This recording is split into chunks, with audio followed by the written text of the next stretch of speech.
Ah, we meet again. Yeah. Yeah, it's really cold. Today we're going to talk about 6 different ways to get really cool backgrounds for your video, and none of them are going to be a spare bedroom with pink, blue, and purple RGB lights in the background. I had a lot of fun making this, so here we go. All right, I'm going to start with the obvious one, green screen. That's the one everybody gets excited about initially when they get into fake backgrounds and things. I personally don't use green screen very much, if at all, ever, for 2 reasons. One is I just want to shoot something in the camera and it's done. I don't want to have to do extra work later on in the computer. It's just a hassle. And secondly, if people realize you're doing a green screen, it's kind of embarrassing. It's like, oh, he's faking it. What a great... I don't want to do that. So I just want to... It's just too much work, basically, for me. So, but let me show you how to do it, because there are times where you do need to do it, and it's kind of fun, and it's kind of cool for those of you who've never done it. Green screen is where you tell the computer to make everything green invisible, so you can put a different background in there. I used to use the Primac here and Ultimate plugins, but nowadays pretty much any editing program can do a pretty good job at it. And it doesn't have to be green. You can use blue. For the first 15 years, I used nothing but blue screen in all my shots. Back in the days of film, when they were using film cameras in Hollywood, they were using mainly blue screen. Then when they switched over to digital and video, they started using mainly green screen because of the RGB sensors. The idea is to use a color in the background that's not going to be in the foreground. There's very little green in the skin, so that's why people like to use green screen. There's different ways to get the background color. One is you get background paper. That's the color you want. That's obvious. So you get green or blue or whatever you want. Photographic background paper. Another way is to just go to a fabric store and just buy green fabric. Stretch it on a frame or tack it to a wall. Make sure it's stretched tight so there's no wrinkles or anything, because those are going to cause problems. And the other way is to get a professional green screen that's made for you in a place like Modern Studio Equipment, where they give you a high quality green fabric that has grommets on it that then get secured by a string or rope or whatever onto a frame. And there's also those portable pop-open ones you can collapse back down when you're done. And then the other way, obviously, is to paint the wall green or blue, which is what I did in 2 places where I lived. The first place that I did, early to mid-2000s, I painted the wall blue. When I was filming my movie ideas and making trailers, I did a lot of work with the blue screen.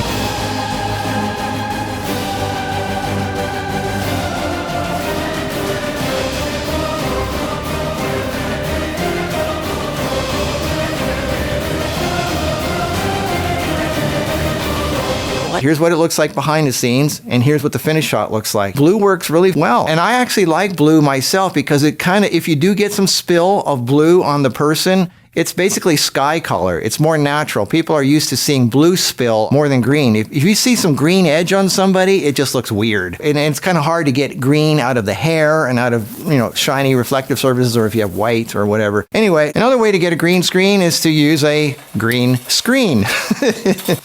This one's actually pretty good. I don't use green screen hardly ever, so I just got a cheap one. This is $100, but you can get high quality ones. But this one's actually not too bad. I'll put a link down below if you want it. But basically, it's a screen. For those of you who grew up in the 60s and 70s, remember the Super 8 screens that Dad used to pull up when you watch things? That's what this is. It's kind of cool. So you set it up like this. You notice look how flat and even this is. It's really, really nice and even. This one's 6 feet by 6 feet. They come in different sizes. This one's only $100. It's great. Now, part of the reason it looks good is because of the lighting. The way you get good lighting on a green screen, instead of having 2 lights here aiming this way, you're going to create a shadow on there from the person. The best way to light flat lighting is to have a light on the left and a light on the right, one on each side, and they're raking across the surface about the same angle that you would skip a rock over a lake. That's about the angle. They should be just skimming over the edge here from the sides. Now these are only for the background. You should have separate light for the foreground, and make sure that the lighting in the foreground matches whatever's in the background. A common thing that a lot of people do is they want to have flattering lighting on the foreground, so they create flat lighting. Like this, there's just even flat, boring lighting on the face, and it's good for the actors, but it looks totally like you can tell it's a green screen. The lighting is just washed out on the foreground, and the background looks all punchy and contrasty. Make sure the lighting on your face or the foreground object matches the light in the background, otherwise people are going to know that it's a green screen. If the light on the background comes from the right, then have the light on the foreground also coming from the right. I mean, this is common sense, but some people don't realize that, and it's like a dead giveaway. One of the drawbacks of green screen is it's really, really hard to shoot shiny things and transparent things like chrome and glass. The reason being, the green bounces off the edges. You see the edges of the green screen bouncing off the chrome, and that ruins the shot. Or glass, you end up seeing the green obviously through the glass. So that makes it really, really difficult to get a clean matte. The other problem is hair. When you have really delicate hair, that's going to be a really difficult one. That's why when you see people that look like they're cut out with scissors, they're in front of a screen of some kind. So think about glasses, semi-shiny clothing, and even white clothing. White can reflect green off the edges. Try to have as much contrast and difference of color between the background and the foreground. Another rule on green screen is to have a little bit of separation between you and the green. Otherwise, the green is going to be spilling onto your face, which you don't want. One way to help get a clean edge matte is to have some backlights lighting up your edge all around you, and to have those lights orange or yellowish orange, because orange is the opposite of green. So what happens is you're going to get a little bit orangey around the edges and not green. That way it'll be a clean cut between the green and the orange. Now just make sure that the lights are not spilling onto the screen, because that's going to mess up the green screen color. So make sure you flag it off so there's no spill from orange lights hitting the green screen. Only have the orange lights hitting you. And this is me with the orange lights on. It's very subtle, but it helps give you a cleaner edge. Orange lights off, and here they are on again. It's very subtle. I know a lot of people are worried, oh, I don't want to look all orange in the picture. Well, you don't. It's just the very edge, and it cancels out the green, so you have a cleaner edge. That's the only reason you're doing it. So it's not that big of a deal. Don't worry, you're not going to be all orange if you do it right. I have my white lights here. This is daylight balance, so camera's still set to daylight. Anyway, so that's one thing. Now you can obviously have a video in the background, so things are moving back there, but just remember that does not move together with the camera as if it was one three-dimensional real world. That's just going to do its own thing, separate than what you're doing, separate than what the camera's doing. If you want to move the camera and the background move accordingly, that's a whole nother world. I'm going to get to that in a second. So that's green/blue/chroma key. Let's move on to the next one. All right, now the second way of getting a cool background is projection. There's multiple ways of projection. There's wall projection, front projection, and rear projection. I did a lot of front projection shots in my movie. It's something not a lot of people know about. It's a fascinating system requiring a beam splitter and a really expensive glass-beaded screen. The Princess Room, the background was a front projection. If you do it right, front projection is actually better than rear projection because you don't lose light like you do with rear projection. There's a secret corridor that leads into the throne. Here's another front projection. We just built the little ledge that they were on, which is only like 2 feet off the ground. And the rest of it is a projection of a photograph of a miniature that we built. The Alchemy Lab was my favorite set. We had a giant front projection screen behind the set, and what you see is actually a projection of a painting I did of a cosmic spacey background. The way it works is a projector on the side projects the background off of a 45-degree piece of glass onto the screen, which is made up of billions of tiny, highly reflective glass beads. You cannot see the projection unless you're looking right through the projection beam, hence the beam splitter. The glass beads reflect the projection right back through the path that it came and into the camera lens, which is 90 degrees from the projector. The non-shiny person absorbs the projection, but the glass beads reflect it brightly. And that works really, really well, but nobody does that anymore. Then there's rear projection. This is what they used in the 1930s, 40s, and 50s. This is where you had a screen, basically a giant bed sheet with a movie projector projecting onto the back of it. And you couldn't use a bright projection bulb or else the film would melt. And then, of course, you've got the modern world. Now we have these kind of projectors. This is what they use for home movie systems, home entertainment systems. This one here is a pretty expensive one. This is an Optoma GT HDR short throw laser DLP projector. Now I know there's cheaper ones you can get, like this one here. This is what most people think about. This is a small portable projector. This one is maybe $200-300. Most people want cheap ones, but this one doesn't create as much light as this. You want to get as much bright light as possible from a projector. And that brings us to the downside of projectors. There's several downsides. One is, in order to see the projection, you need to have the room completely black. I mean black, like the windows need to be blacked out. There can be no light leaking from a computer or anything. Because if you have any light in the room anywhere, it's going to wash out the background. The second thing is the blacks are not going to get really black in the projection because you're basically projecting against a white wall. And it's really hard to get blacks when you're projecting onto a white wall. So you're not going to get really, really high contrast with a projector. But if you black out the room completely, you have a bright light on the projector, then you can get a pretty good result. Here's some examples I did of using a projector. You just have to make sure the foreground lights are matched really well, and there's no spill light hitting the screen. And since you're running it off a laptop, you can use photographs or video if you want. Lighting is a little tricky because you don't want any light bouncing off the ceiling or the floor or the walls onto the background projection. When you're doing this kind of work, you want to have what's called a short throw projector. This is where the projector is very, very close to the wall. Because if the projector is back here, like, you know, the home entertainment systems that project, then you're going to be in the shot and you're going to be creating a shadow on the background. So you want to have the projector above your head or behind you so the projection does not interfere with where you are. You can theoretically put it like 1 or 2 feet from the wall or 3 feet from the wall, which is 1 meter, and it projects up on the screen or down from above. That's called a short throw projector. Another good benefit of having a projector closer to the wall is you get more light on the projection. The further away the projector is, the weaker the light is. One thing about projectors is they're not very bright, so the foreground lights that light you up have to be just as dim as the projector, which is not very bright at all. Also, you got to make sure that the lights that are lighting you up are not touching the background in any way, or else it's going to wash out the background. And if these foreground lights are too bright, they will bounce off of other things in the room and light and wash out the background also. So you need to have very focused, dim lighting on the foreground. All right, so I've got the laptop hooked up here with a HDMI adapter. You can see this is the desktop of the computer. I am just going to pull up a picture here and make it full screen. And there's the background. And it's not very bright. So I'm going to turn off this light here. It's going to show up a little bit better. So here's now this is a pretty dim picture. And you can see the shadow of this light is just off the corner here. You see it down there in the corner. So you got to make sure these lights are off to the side a little bit so they don't hit the background.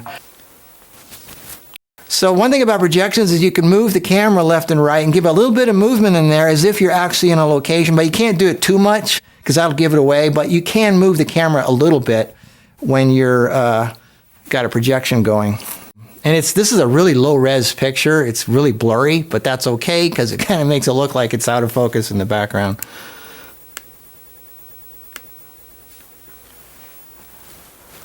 How's this look? Real. Anyway, so this is a projection screen. This is what it looks like. And make sure to match the lighting of your foreground with the background. So that's the projection screen. All right, the third type of background is one that's really expensive. It's what they use in Mandalorian. It's something that you're probably not going to use for a while. It's the LED backgrounds where you use LED screens hooked up to a computer. And that's where the camera moves and the background moves accordingly and everything through a computer.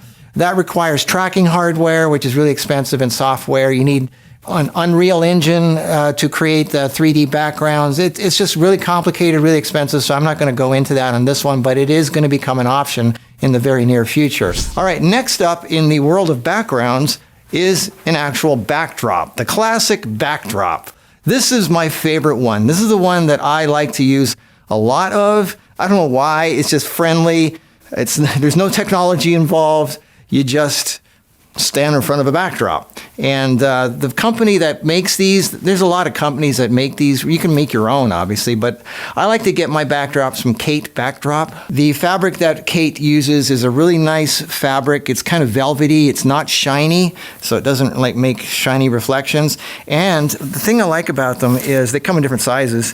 They have a little picture on there that shows you what the thing is. So when it's folded up, you can tell what the background is. It also has a loop in the top here that you put your rod through. I like to use square rods because they don't bend like round ones do. So I like to use 1-inch aluminum square rods. And of course you hang them up on light stands. Here's some examples of backdrops I've used recently. I like using these. These are fun to use. I don't know, it just has a really friendly feeling to it. I get a real joy out of using these. That's just me. I love low-tech stuff. That's just me. If you're using it for the first time, there's wrinkles in here from being folded, so getting a steaming machine helps. They look expensive, but they're not. Do not get one of those little tiny handheld ones that looks like a little teacup. Those things, they bubble and they spurt and they spit water all over this thing. You don't want that. You want just pure steam coming out. And this thing is actually really good for doing that. And then you just it works really well. You steam out the wrinkles. Only takes a few minutes. And then when you're done and it's stretched, look how awesome this looks. It looks like I'm outside. Now I know it's not moving, I get that, okay, but it's just so cool. It's like, I don't know, there's a friendly feeling of using these. I don't try to fool people into thinking that that's a real background. I just want it to be a cool background. I just want to be artsy. And so I have all kinds of backdrops here. I've been collecting these for the last year or two. And what's really cool, like I said, on the Kate backdrops here, you'll notice they have pictures of what the backdrop is. Like here's some flowers. This one's a sky. This one's a gray mottled background. Let's see what else we have here. There's brown, blue, gold. Here's a forest background. Here's a city background, out of focus city. Here's a magical fairy doorway. Blue, gray. Here's another one here. Hang on. Here's a garage. That's the garage one that I showed that you've seen before. Here's some Christmas. These are snowy mountain backgrounds. I've got all kinds of them. There's more up here too. Here's like skies, and I have different colored skies. They come in different sizes. For example, a 5x7 background, 7 feet by 5 feet. That's only $35. An 8x8 costs $83, and the one that I use the most, which is a 10x10, costs only $120. They're not expensive. Here's a really big one. This one's 20 feet by 10 feet. This is one I use for the light stands and tripod video. It's huge. It took a little while to put it up, but it was worth it. It's definitely worth it. And I hung a whole bunch of clamps along the bottom to help stretch it downwards. And then to hide the clamps at the bottom, because I wanted to show the ground too, I created some mountains. I took some foam core, I cut it into strips, attached it together, and then I painted it, and then I cut it out, and then I put those along the bottom. Again, I'm not trying to look totally realistic here. It's just a nice artsy touch for the background. I kind of like that background. That was huge though. That was like 20 feet by 10 feet. The fifth type of background is, follow me, physical sets. And that is where you actually have a real set, fake, a fake real thing, where it's three-dimensional props and sets. So it looks like you're outside or whatever. It could be a fantasy thing, but the point is it's real three-dimensional stuff that you are in the world of. So here's just one example of that, and where you use actual three-dimensional things. I love building movie props and sets, like that fake airplane set I built for a recipe video, or that Cinderella shack that I built out of nothing but cardboard. I can lift the whole thing with one hand. And of course, no set is complete without a Dr. Evil chair. That was kind of fun. I like building real sets. And over here, you can see I have, backgrounds like this. This is a physical three-dimensional background that I have panels of. So that's another type of background, is three-dimensional real sets and props. And the last type of background, which is actually the most easiest to use of all, is real backgrounds. Hi there, I'm standing by the staircase. This is real. So just find interesting backdrops. And sometimes I even like to use ugly backdrops that are real, but put them out of focus. I think people in general like seeing real backgrounds more than simulated or fake ones. They want to get a glimpse of your life, where you live, places you go, and what's really out there in the world. So there's some different ways to create interesting backdrops for your video. I thought I'd give you some ideas. This is really quick and dirty, but anyway, interesting subject. I like playing with different backgrounds. And again, even the ones where I'm simulating a real background, I'm not trying to be realistic. I'm just trying to be artsy and cool. So don't think I'm like, oh, I can tell that's not real. I know it's not supposed to be. It's just supposed to be fun. So that's it. Have fun with photography. That's what it's all about. And just be artsy and fun and enjoy yourself. And I'll see you in the next video. Bye-bye.